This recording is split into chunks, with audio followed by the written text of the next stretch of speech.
말씀이 조금 긴데요 오늘. 근데 이제 다 같이 읽어봤으면 좋겠어서 다 읽어보도록 할게요. 출애굽기 18장 13절에서 22절입니다.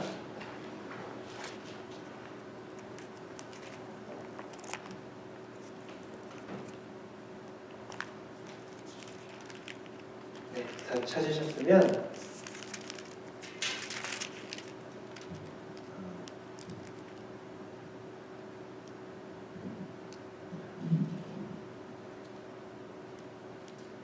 같이 한 절씩 교독해 보도록 하겠습니다. 이튿날 모세가 백성을 재판하느라고 앉아있고 백성은 아침부터 저녁까지 모세 곁에 서 있는지라. 모세의 장인이 모세가 백성에게 하는 모든 일을 보고되 내가 이 백성에게 하는 이 일이 옳지느냐 어찌하여 내가 홀로 앉아있고 백성은 아침부터 저녁까지 내 곁에 서 있느냐. 모세가 그의 장인에게 대답하되 백성이 하나님께 물으려고 내게로 오미라. 그들이 일이 주면 내게로 오니 내가 그 양쪽을 재판하여 하나님의 율례와 법도를 발견하리라. 모세의 장인이 그에게 이르되 네가 하는 것이 옳지 못하도다. 너와 또 너와 함께한 이 백성이 일명 기력이 쇠하리니 이 일이 내게 너무 중요하니라. 내가 혼자 할 수 없으리라. 이제 내 말을 들으라. 내가 네게 방침을 가르치리니 하나님이 너와 함께 계실지로다.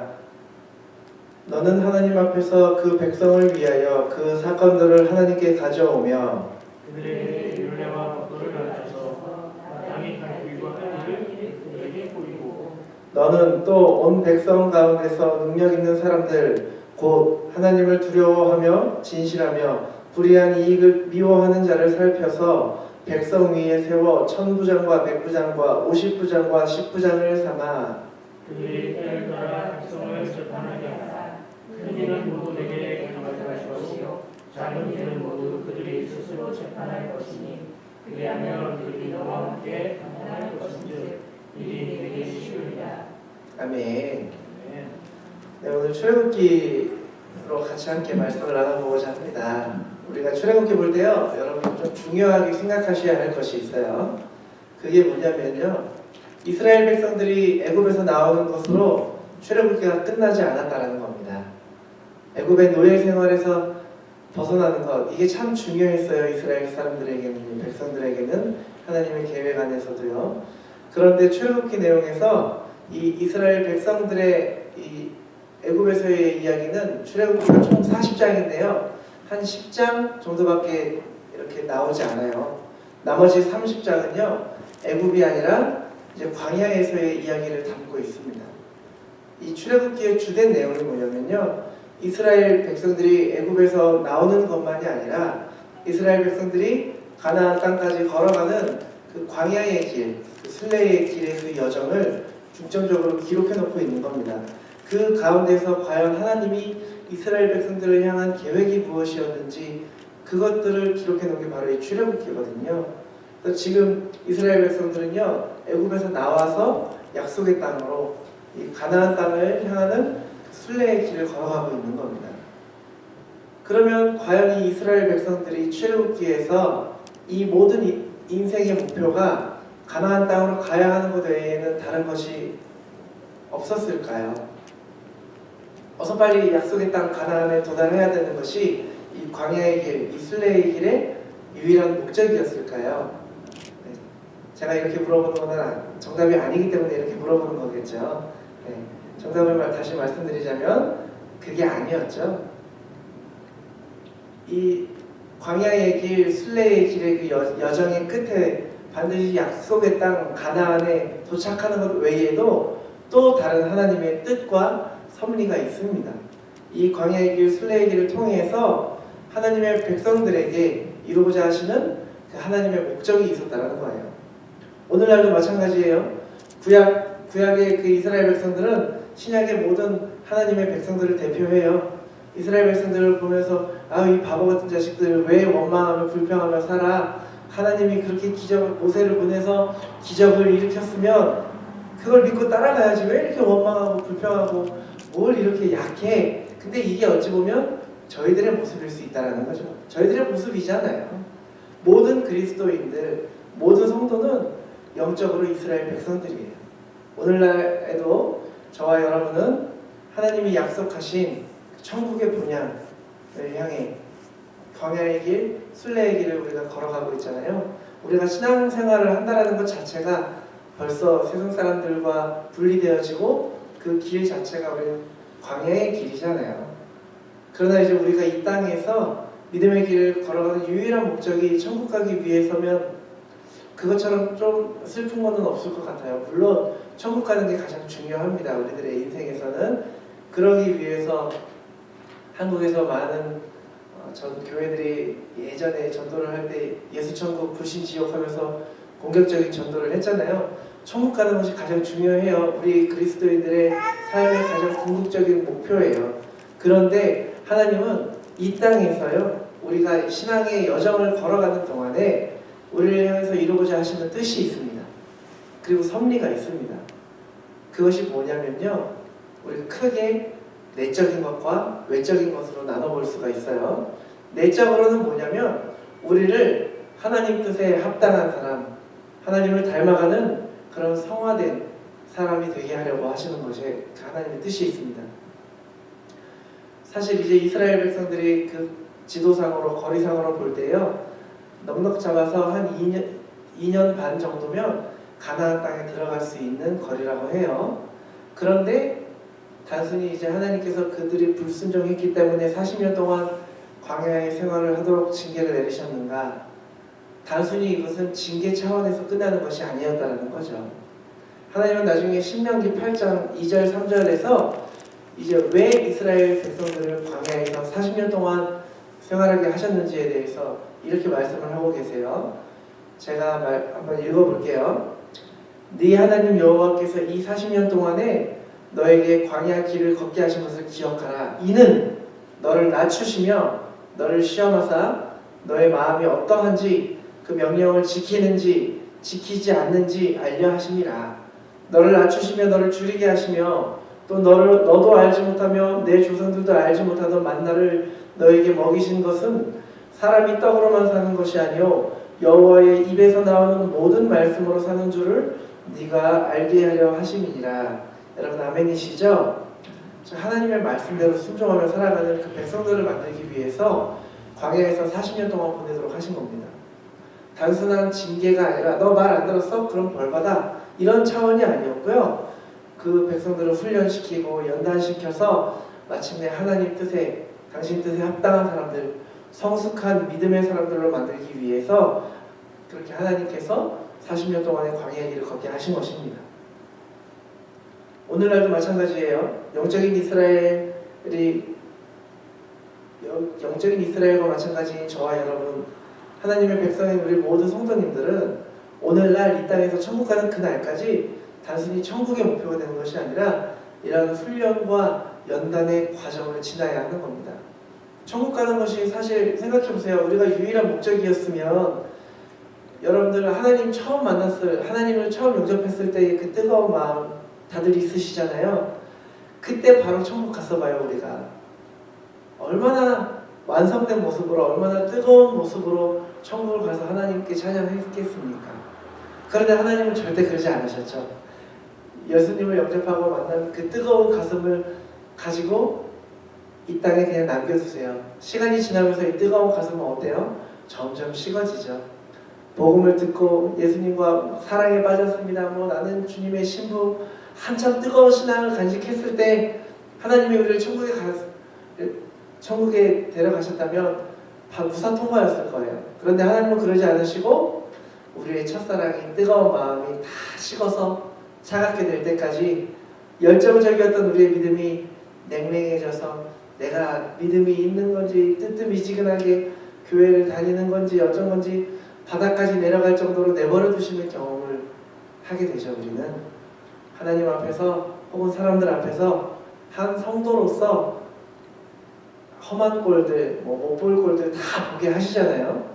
여러 가지 인생의 폭풍도 경험하고 광야의 목마름과 고단함을 다 겪게 하신 후에 우리가 하나님 제발 저를 데려가세요. 이 땅에서는 더 이상 소망이 없습니다. 내가 천국에 소망 두고 하늘에 소망 두고 살아갑니다라고 울며 불며 외치며 기도할 정도로 밑바닥의 인생, 우리의 밑바닥 신앙생활을 다 경험하게 하시잖아요. 근데 문제는 뭐냐? 이런 경험을 했음에도 데려가지 않으세요. 밑바닥 신앙, 차가워지다 못해서 완전히 식어져서 얼어버린 내 믿음을 경험하게 한 다음에 심지어는 하나님을 원망하고 손가락질하게 하는 그런 신앙 상황까지 만들어 가시면서 왜 우리를 안 데려가실까요? 처음부터 천국에 데려가셨다면 저만 이런 생각해봤나요? 처음부터 제가 중학교 2학년 때 처음 하나님 만나고 성령 받고 환상 보고 막 방언 터지고 통변 은사 받고 막 그런 은사를 받았을 때 정말 기도하는 게 시간 가는 줄 모르고 3시간 4시간 기도하면서 그런 뜨거운 신앙을 갖고 계셨을 때 하나님이 그래 너 드디어 나의 자격 조건에 맞는구나 와라 했으면 얼마나 좋았겠습니까? 그런데 하나님이 그러진 않잖아요. 왜 안 데려가세요? 그 이유는요, 우리를 하나님의 말씀으로 훈련시키시고 연단시키셔서 결국 하나님이 보시기에 가장 합당한 사람, 하나님을 닮아가는 사람으로 만들려는 그런 하나님의 의도가 있기 때문이에요. 천국의 백성답게, 천국을 유업으로 받을 그런 사람답게 우리를 만들어 가시기 위한 하나님의 뜻이 있는 것입니다.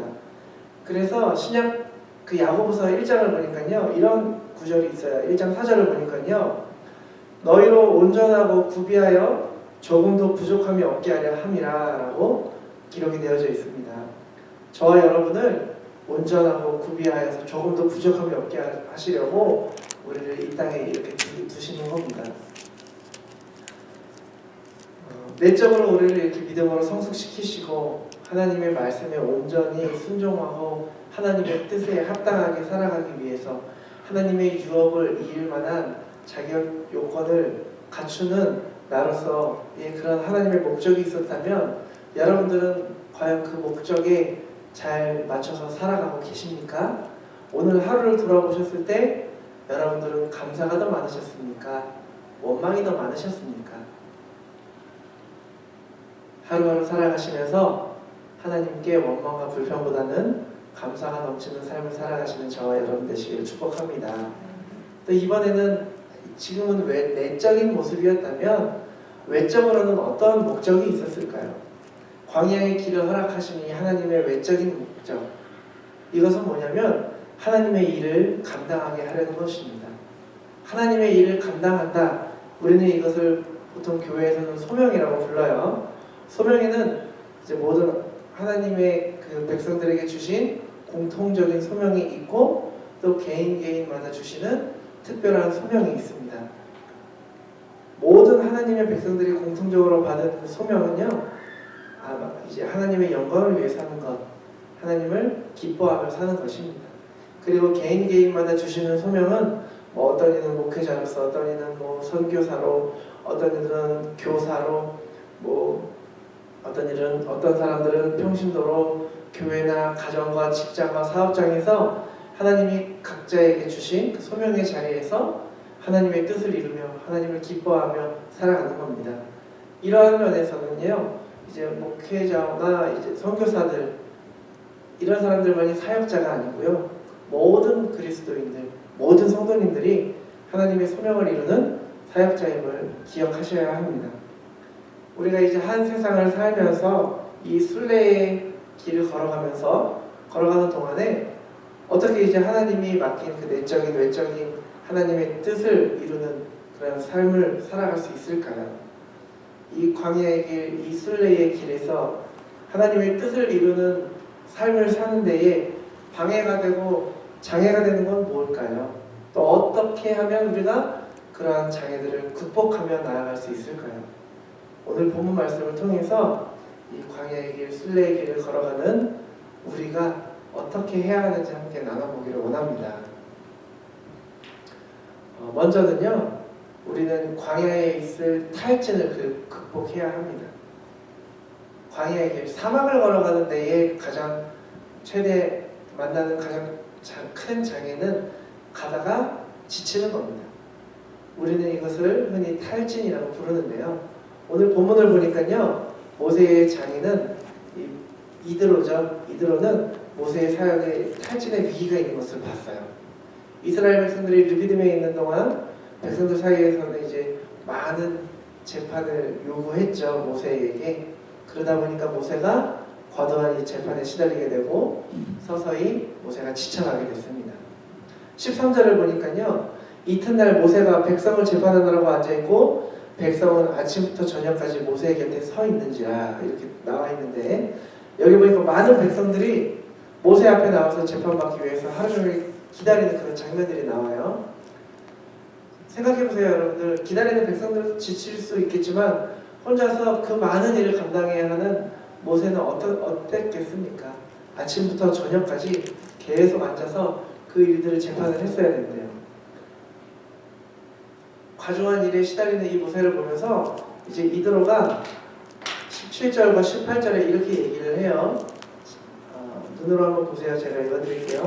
모세의 장인이 그에게 이르되 네가 하는 것이 옳지 못하도다. 너와 또 너와 함께한 이 백성이 필경 기력이 쇠하리니 이 일이 너에게 너무 중함이라 네가 혼자 할 수 없으리라. 이렇게 나와 있습니다.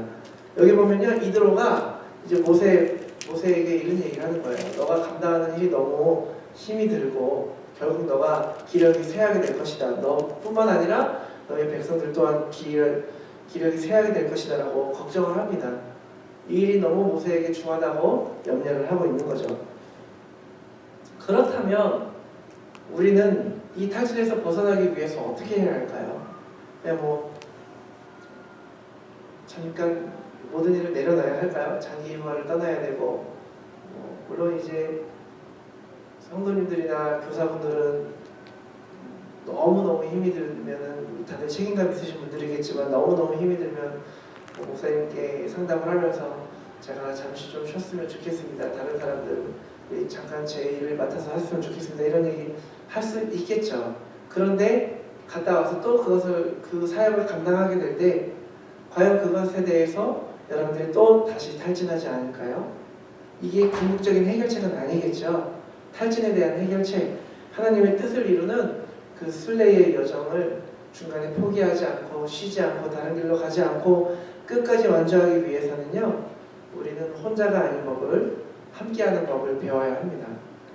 여러분들, 우리가 한 세상을 살면서 이 광야의 길을 걸어가는 동안에 내적으로는 우리가 더욱더 깊어지고 외적으로는 하나님이 맡겨주신 우리의 그 소명을, 우리 교회의 소명, 개인의 소명을 이루면서 살아가야 하는데, 하나님의 뜻을 이루면서 우리가 살아가야 하는데요, 그러기 위해서는 우리가 혼자가 아니라 함께 할 수 있는 방법을 배워야 합니다. 합력하는 것에는 두 가지 의미가 있다고 해요. 하나는 어떤 일을 함에 있어서 모두 힘을 모아서 같이 하는 거고요. 또 하나는 하나의 일을 서로 나누어서 분배하는 일입니다. 힘을 모아서 함께하는 것이나 일을 서로 나누어 분배하는 것이나 모두 합력하는 것입니다. 모세의 장인 이드로는 이제 모세가 모든 일을 혼자서 감당하는 것을 보면서 모세 혼자서 이 일을 감당할 수 없다라고 조언을 합니다. 그래서 21절과 22절에 이렇게 제안을 하죠. 눈으로 보세요. 제가 읽어드릴게요. 너는 또 온 백성 가운데서 능력 있는 사람들, 곧 하나님을 두려워하며 진실하며 불의한 이익을 미워하는 자를 살펴서 백성 위에 세워 천부장과 백부장과 50부장과 10부장을 삼아 그들이 때를 따라 백성을 재판하게 하라. 큰 일은 모두 너에게 가져갈 것이요 작은 일은 모두 그들이 스스로 재판할 것이니 그리하면 그들이 너와 함께 담당할 것인즉 일이 너에게 쉬우리라. 아멘. 다시 말하자면요, 중간에 지도자를 세워서 주의 일을 함께 할 수 있도록 분담을 하라는 겁니다. 하나의 일을 함께 여러 사람이 나누어서 하라고 얘기를 하는 거죠. 천부장은 1000명의 부하를 거느리는 사람, 100부장은 100명의 부하를 거느리는 사람, 이러지 50부장은 50명, 10부장은 10명의 부하를 거느리는 그런 사람입니다. 사실 이런 관리 체제가 이제 군대에서 나오는 것인데, 여기서 나오는 부장들은 이제 군대처럼 부하를 거느리는, 내 밑에 100명 있어, 50명 있어, 이런 것을 얘기하는 것이 아니라 그만큼의 사람을 관리하고 재판해주는 그런 관리자와 재판자를 세우라는 그러한 의미입니다. 백부장이면 나는 하루에 100명의 사람을 감당할 수 있어. 50부장이면 나는 하루에 50명을 감당할 수 있어. 이런 의미라는 거죠. 이제 행정적으로 모세와 함께 지도하고 관리할 수 있는 사람을 세우라는 겁니다. 교회에서도 그렇고 가정에서도 그렇고 공동체 안에서도 마찬가지예요. 혼자서 모든 일을 감당하려고 하다 보면요, 참 비효율적이고 금방 탈전하게 됩니다. 전체적으로 이제 모든 일을 혼자 하기 때문에 새로운 일꾼들이 세워질 수도 없겠죠. 교회에서 목회자가 혼자서 모든 일을 맡아서, 저희 교회는 이제 담임 목사님과 제가 있는데 다 한다면 평신도 지도자와 일꾼들이 세워질 수가 없겠죠. 가정에서도 마찬가지입니다. 남편과 아내가 또 장성한 자녀들이 있다면 서로가 가정의 일을 이제 분담해서 할 수 있어야 되겠죠. 우리 교회도 보면은 이제 여러분들 속장들이 계시고 속장님들이 계시면서도 성경을 가르치시는 분들이 계시고 또 저희 7분의 기획위원분들이 계시고 하잖아요. 그렇게 우리가 함께 교회 일을 감당해 나가라는 것입니다. 다른 공동체에서도 마찬가지겠죠. 그런 의미에서 이제 이들의 충고는 바로 이제 적절한 충고라고 볼 수 있겠죠. 그런데 여러분, 중요한 것이요, 아무나 지도자를 세우고 아무나 함께 일할 수는 없는 것입니다. 이들은 이제 그 함께 일할 수 있는 사람들의 자격까지 얘기하고 있는데, 이제 다시 21절을 보시면요, 능력 있는 사람을 뽑으라고 해요. 네, 일을 하려면 능력이 있어야 되죠. 사회에서도 마찬가지죠. 능력 있는 사람들이면은 대우를 받고 좋은 조건을 받고 일을 하게 하잖아요. 그런데 항상 여러분들 기억하셔야 할 것이, 사회에서의 단어와 성경 속에서의 단어는 많이 달라요. 온유, 사회에서 말하는 온유와 성경의 온유와 사회의 지혜와 이런 것들이 다르듯이, 능력 있는 사람도 사회와 교회는 구별이 됩니다. 교회에서는 교회 안에서 성도로서 하나님의 백성으로서 능력 있는 사람이 무엇이냐, 하나님이 능력 있는 사람을 좋아하신다고 한다면 바로 그 능력은 무엇이냐면 하나님을 두려워할 수 있어야 된다는 겁니다. 그리고 내 마음이 진실해야 하고 불의하게 이익을 취하는 것을 미워하는 사람, 이런 조건들이 바로 능력 있는 자라고 얘기를 하고 있어요. 지도자를 세우고 함께하는 자로 이러한 사람을, 이런 능력을 갖춘 자를 세우라고 합니다. 하나님은 우리에게 신앙의 길, 광야의 여정을 걸어가게 허락하셨습니다. 한 교회에 모으시고 함께 걸어가도록 하셨어요. 이 길은요, 우리가 주님 나라 천국 가는 그날까지 계속 걸어가야 합니다. 이 길을 걸어가는 게 물론 쉬운 일이 아니에요. 여러분, 교회 나오는 게 매주가 즐겁지는 않으시잖아요. 때로는 타는 듯한 목마름이 우리 앞에 있고, 때로는 온몸이 고단한 그런 시련들을 경험하기도 합니다. 많은 시련을 거쳐 나가야 합니다. 하나님이 우리에게 이런 경험을 하시게 하시는 이유는, 우리가 내적으로는 내가 성화되고 하나님의 유업을 이을 성숙한 믿음의 백성이 되게 하기 위해서입니다. 또한 외적으로는요, 하나님이 맡겨주신 소명들을 온전히 감당하는 그런 삶을 살게 하기 위해서, 우리가 하나님의 뜻을 이루는 그 인생을 살게 하기 위해서 이 광야의 길을 허락하시는 겁니다. 이 길에서 여러분들 절대 혼자 걸어가지 마시기를 바라요. 예전에, 지금 돌아가셨지만 한 목사님이 이런 말씀을 하셨는데, 그게 아직도 저에게 많이 마음에 와닿고 제가 이제 사역을 하는데 큰 지표가 되고 있는데, 무슨 말씀을 하셨냐면요, 교회라는 것은요, 능히 혼자 할 수 있는 일을 여러 사람이 함께 감당해 주는 것, 이것이 교회라고 합니다. 세상에서는 어때요? 내가 혼자 할 수 있으면 혼자 하잖아요. 내가 혼자 할게, 신경 쓰지 마, 내일이야, 이런 얘기들 하잖아요. 교회에서는 어떤 거냐면, 내가 종이 한 장 혼자 들 수 있다 하더라도 같이 이 종이를 들어주는 것, 그것이 바로 교회의 성도의 삶이 되어야 된다고 얘기를 합니다. 우리 교회도 그러한 삶을 살아가시는 여러분들이 되시기를 축복합니다. 하나님이 허락하신 이 길, 신앙의 여정의 길 가운데에서 우리는 하나님이 허락하신 믿음의 사람들과 이 길을 함께 걸어가야 합니다. 나 혼자 가는 것이 아니라 협력하며 도우며 섬기며 이 길을 가야 한다는 것입니다. 특히 이 길을 걸어감에 있어서 우리와 함께하는 사람들이 하나님을 두려워하고 진실하고 불의한 이익을 미워하는 신실한 믿음의 사람이 되기를 위해서 여러분들이 서로 기도해 주시기를 바랍니다. 오늘 저녁에 특히 여러분들 기도하실 때에요, 내 배우자가, 내 형제 자매가, 내 주위의 친구들이, 내 곁에 주님의 사람들이, 이곳에 함께한 우리가 캘거리 제일감리교회라는 이름으로 모인 우리 성도들이 이러한 신실한 믿음의 사람이 되기를 위해서 여러분들 함께 기도해 주시기를 바랍니다. 그리고 여러분들 역시, 나 자신 역시 누군가에게 이러한 사람들이 될 수 있기를 소망하시며 결단하시며 기도하시기를 바랍니다. 저와 여러분은 지금 광야의 길, 천국의 길을 걸어가고 있는 순례의 길을 가고 있는 순례자입니다. 어떤 분들은 짧게는 10년, 20년, 길게는 50년, 60년을 이 길을 더 걸어가야 합니다. 하나님께서 이러한 세월과 기간을 우리에게 허락하신 것은 우리를 통해서 하나님의 뜻을 이루고자 하시는 섭리가 있음을 여러분 명심하시면서 이 길을 걸어가는 동안 헛된 세월, 헛된 광야의 길을 걷지 않으시기를 바랍니다. 하나님의 목적대로 우리가 하나님의 뜻을 이루며 우리의 내적으로는 하나님의 성화를 이루어가고 주의 일을 온전히 감당하는 주님의 백성이 되시기를 기도합니다. 이 길을 함께 잘 걸어갈 수 있도록, 또 외롭지 않고 탈진하며 쓰러지지 않도록 참된 믿음의 사람을 붙여달라고 함께 기도하시기를 축복합니다.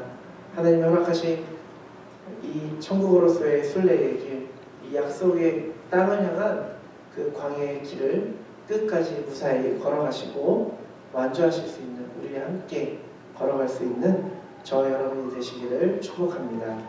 기도하시겠습니다. 사랑의 하나님 감사합니다.